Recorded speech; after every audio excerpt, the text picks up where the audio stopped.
Look, raglan sleeve. How do we get one? That's what we're gonna be talking about today in this week's Tricky Thursday.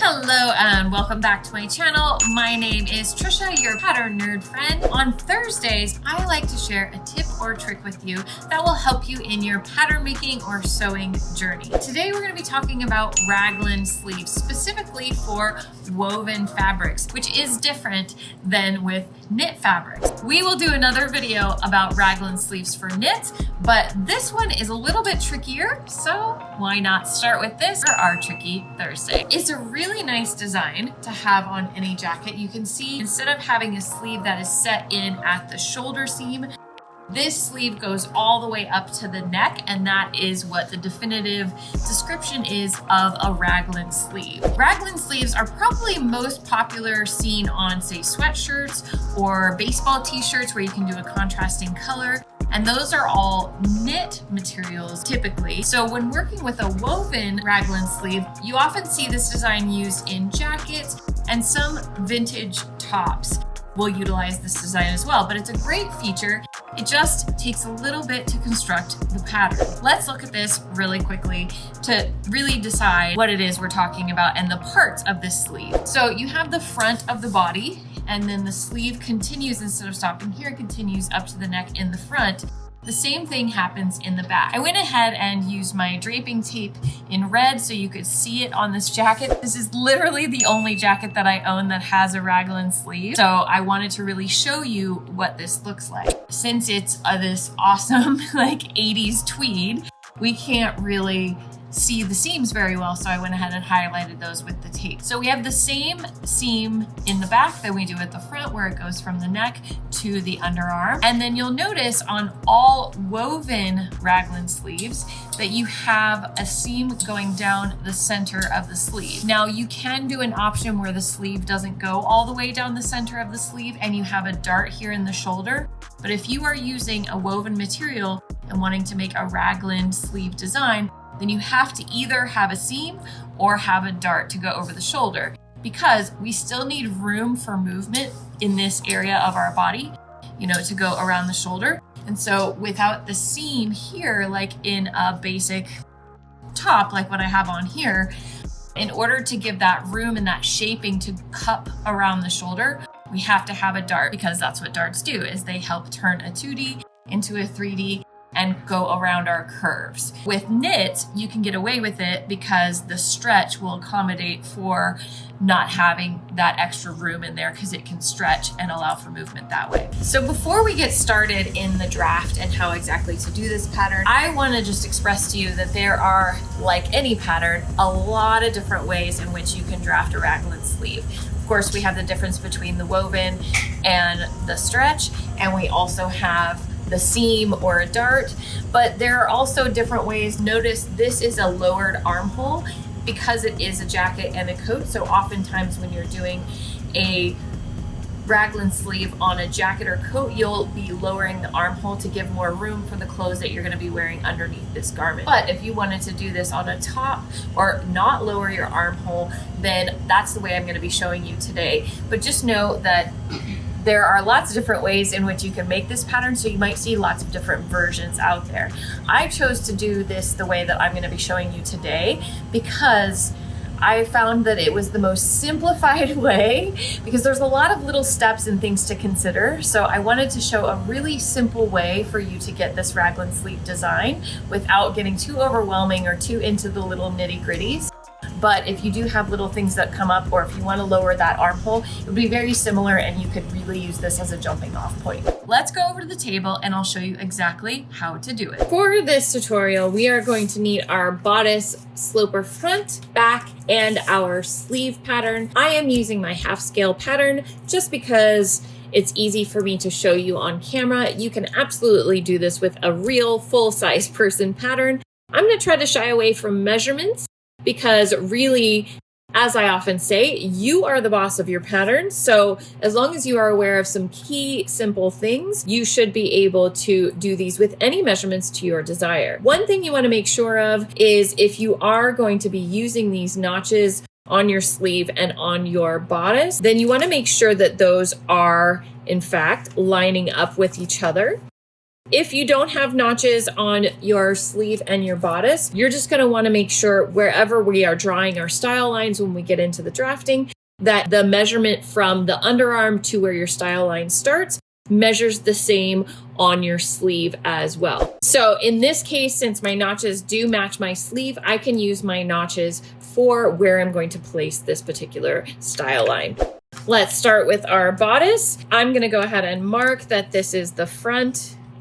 I can tell with the single notch, and this is the back. I can tell by my double notch. And you just want to trace that off onto new paper. So starting with the front, wherever you want to place that raglan sleeve where it meets the neck, it really is up to you. You are the designer, so you can go ahead and add that wherever you would like. So I'm going to go ahead and just put it right around here. From that point, I'm going to use the notch to where I want this raglan sleeve seam to go. But if you would like it to be in a different position, maybe half of the sleeve, you can totally do that if you're not using the notches.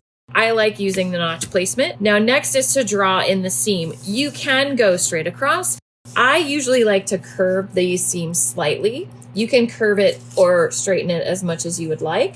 So you can go ahead and curve that. And that's what you need to do for the front. We're going to do the same thing in the back. So you want to mark where that's going to hit at the neck in the back. Again, these are completely up to you. So there's no dictated measurement. You are the designer. You are the boss of your own pattern and your own fabric. And then I'm going to want to go to my back notches. So I'm going to put in a little curve like this. And if you like my ruler, my friend Randy does make these with his company Seams and Laser Beams. I will link that below. Once you have your curved seam here, then you are ready to go. So the next thing you want to do is make sure you give yourself notches because this will be attaching to your front. So I'm just going to give one notch for the front and 2 notches for the back, so that I know where I'm at when I go to the sleeve. Those notches are important because I want you to cut along this style line, and we're going to actually cut out the whole shoulder of the front and the back.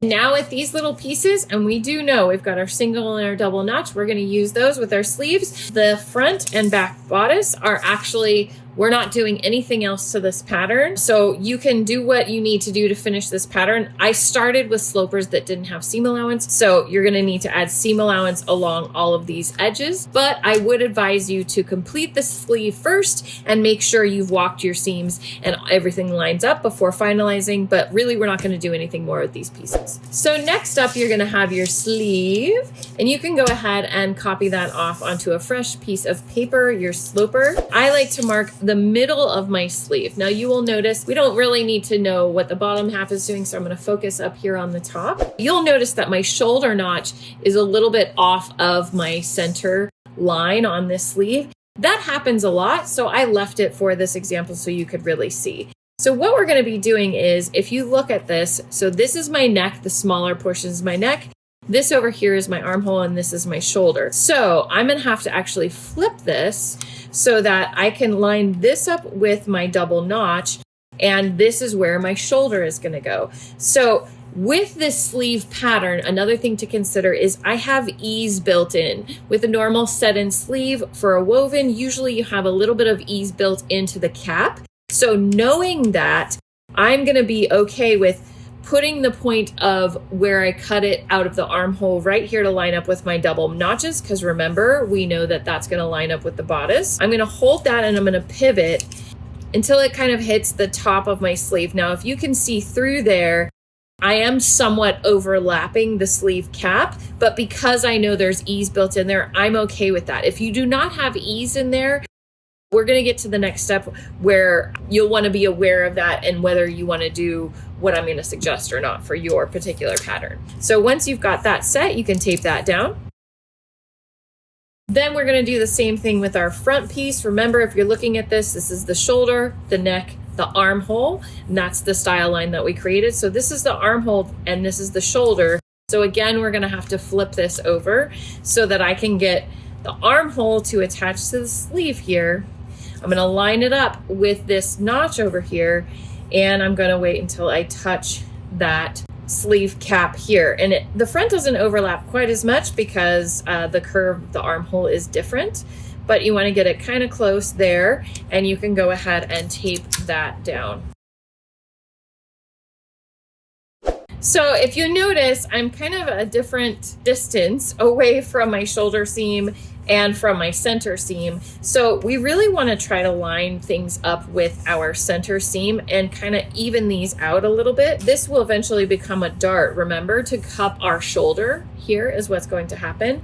So in order to accommodate for that, the dart will not stop at the shoulder. We need it to go a little bit into the arm to come over that curve. So if you were on a full scale pattern, I would go down about 3 inches from your shoulder point on your sleeve. In this case, because I'm using half scale, I'm only going to go down 1.5 inches. That is going to be the only measurement I'm going to reference, just so that you know where to go. You want to go a little bit into the cap is what we want to do. You could go a little bit more, a little bit less, but around 3 inches would give you a good starting point. So at this point, we're going to take that meeting point there, and I'm going to curve it back up to the top of the neck on each side to create our dart.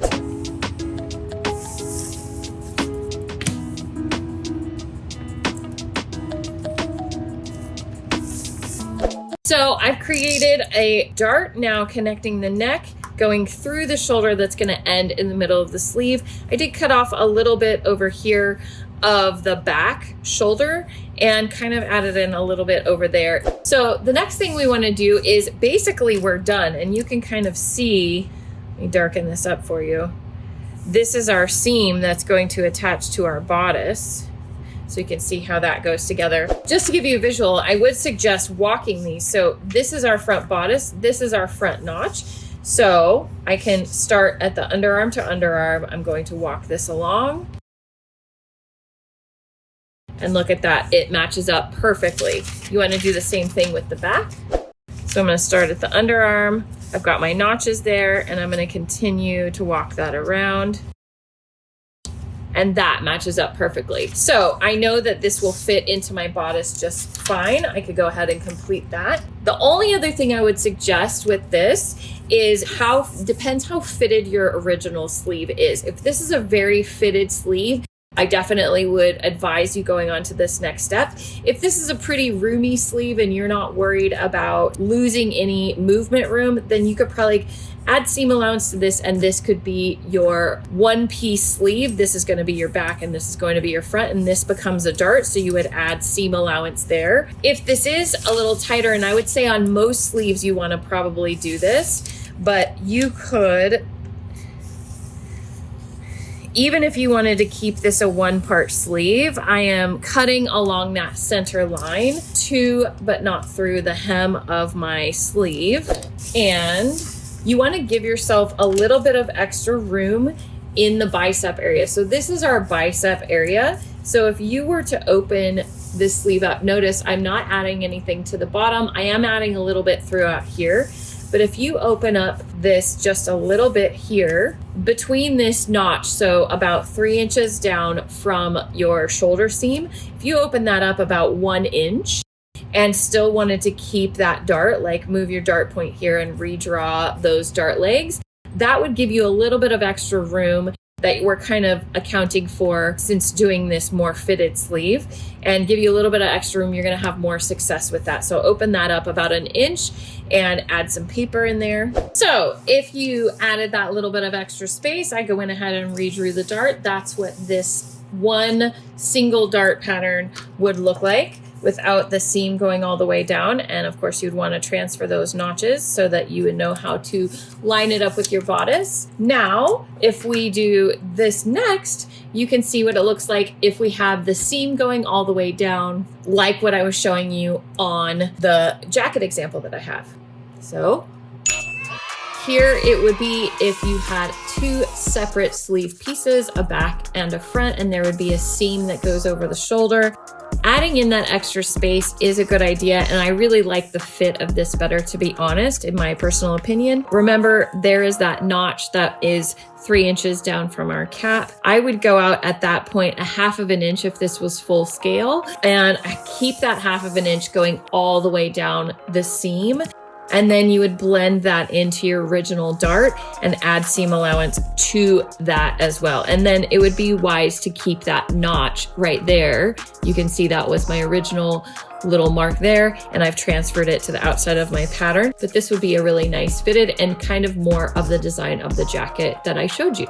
So here is the whole pattern. We've got our front, we've got our back, and we've got our front and back sleeves. This is for the 2-part raglan sleeve. And really, this would be the front, so it would connect here. And this would be the back. If you traced off your sleeve pattern the other way, then, you know, it would make more sense because the sleeve does go together like this. So you can see how the 1-part sleeve still includes that dart. So you can do it that way. There you have it. So there you have it, how to draft your very own raglan sleeve using a basic bodice block and sleeve block. Now remember, there are different ways to do this. I just always try to share like the most simple version so that you can remember and keep doing it and experimenting on your own. If you love this and you're like, I want more, I want to learn more about pattern making, you've been maybe scared of it, you can always try it out for free. If you're liking my teaching method, I do have a free pattern masterclass. The link to that is down below. And if you're like, I'm in, I'm sold, I want to learn more, then I would love to invite you to join us at Pattern Making Academy. Super affordable monthly subscription, small step-by-step instruction. And that is linked down below as well. It is learnpatternmaking.com. And that is a partnership. I'm the lead instructor for Mimi G Styles Pattern Making Academy, which is her sister company to Sew It Academy, if you are familiar with that amazing membership as well. That's all we have for you here today. If you found this helpful, give me a subscribe. We do these every Thursday. Turn on those notifications so you know when I'm going live next, and share this with your friends or bookmark it so that you can come back to it over and over again to build your own raglan sleeves. Until next time, thanks for watching. I'll see you next time.